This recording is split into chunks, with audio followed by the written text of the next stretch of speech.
اللہم صلی علی سیدنا محمد و علی آل سیدنا محمد و بارک وسلم۔ Daily Islamic network YouTube channel پر آپ سب کو خوش آمدید۔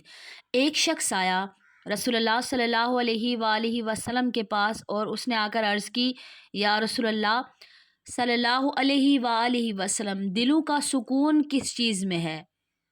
یعنی جو لوگ یہ کہتے ہیں کہ ہمارے دل کو سکون نہیں ملتا، ان کے لیے بات ہے۔ حضور صلی اللہ علیہ وآلہ وسلم نے فرمایا کہ دل کو زنگ لگ جاتا ہے۔ عرض کی اس شخص نے، یا رسول اللہ صلی اللہ علیہ وآلہ وسلم، دل کو بھی کیا زنگ لگ جاتا ہے؟ فرمایا بالکل، دل کو زنگ لگ جاتا ہے۔ جس طرح پانی لوہے کو پہنچتا ہے اور لوہے کو زنگ لگ جاتا ہے، ٹھیک اسی طرح دل کو بھی زنگ لگ جاتا ہے۔ عرض کی گئی، یا رسول اللہ صلی اللہ علیہ وآلہ وسلم، ہم کس طرح سے دل کی صفائی کریں؟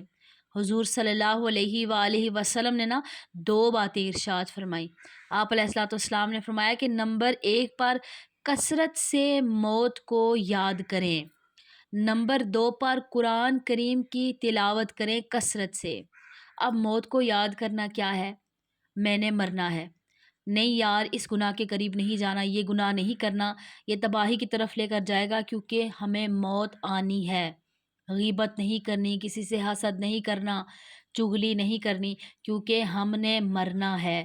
قبر پر جا کر کھڑے ہو جائیں، اس لیے قبرستان میں جانے کا رسول اللہ نے زیادہ حکم دیا تاکہ انسان موت کو یاد کرے۔ قبر ہے، آج وہ انسان قبر میں، کل میں نے بھی قبر میں جانا ہے۔ یہ چیز دلوں کے زنگ کو دور کرنے کے لیے مددگار ثابت ہوتی ہے۔ اور دوسرا، تلاوت قرآن پاک کی کثرت سے تلاوت قرآن پاک کی جائے، اس سے بھی دلوں کو سکون ملتا ہے۔